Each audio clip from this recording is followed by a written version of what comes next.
Ô Sérgio, nesse sentido, só para a gente fechar aqui a nossa conversa, mas quando a gente vê, então, dólar e treasuries passando a refletir uma volatilidade, perdão, típica de mercados emergentes, né, quando a gente vê aí bastante volatilidade, isso exige uma revisão, talvez, na forma como os investidores tratam o risco soberano americano. Até ali uma notícia ali do Financial Times colocando, né, um prêmio Trump de risco. Você vê essa mudança, de fato, né, nessa forma ali, como os investidores estão olhando esse risco soberano? Eu acho que mais ou menos essa preocupação um pouco reflete aquilo que a gente estava conversando daquela casa, né, que solta um relatório com 35, com 75%, Uhum, com 35%, ou seja, em 3 dias nada mudou, tá certo? Mas o que é que você pega? A uhum, última notícia você joga para frente.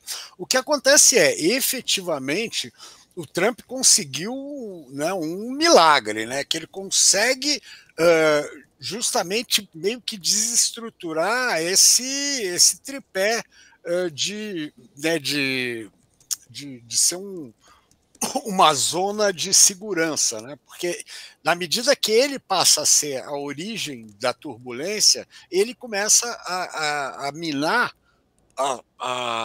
os pilares dele. Esse eu acho que é um risco muito grande. Essa análise tem que ser feita mesmo. Porque você vê que uhum. justamente num primeiro instante, quando começa, você tem uma queda, né? Que a taxa foi para 3,80 justamente no flight to quality. E na sequência ela vai para 4,60, um tamanho que você bem falou, é volatilidade de país emergente, né? É volatilidade de mico, Uhum. como a gente brinca. Então, esse é muito ruim.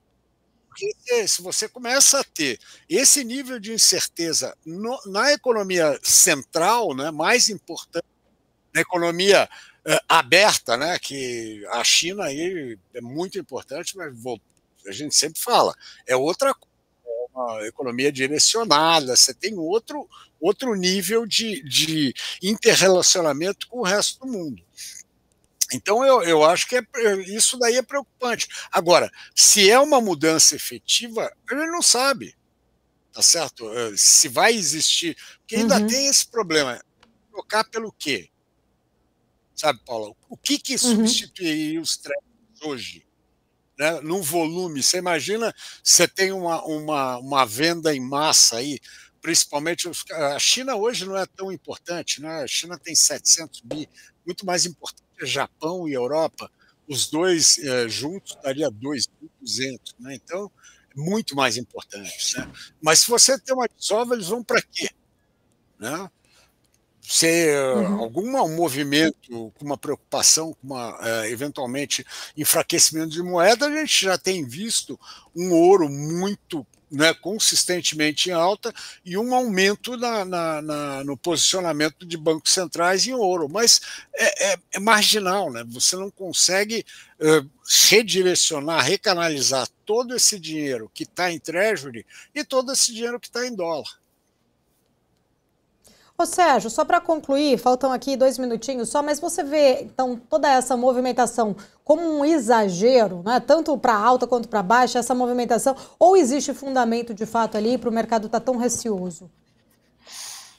Paulo, eu acho que é o seguinte: todo mundo achava que o Trump era louco, mas ninguém tinha noção de o quão louco ele poderia ser, né? Então que sempre Uhum. tinha aquela ideia que o Trump é louco, mas ele é um empresário de sucesso e tal. E na hora que a coisa, né, fosse bater mesmo, que ele entraria muito mais numa posição mais né, pragmática e tal. E de repente parece que não. Ele está atuando, parece um presidente de República de Banana. Ele vai lá, briga, no dia seguinte volta e depois aumenta e xinga e reclama. Então, isso é preocupante. Eu acho que esse realmente é uma mudança de percepção que a gente está tendo quanto ao presidente do país mais importante do mundo. Né?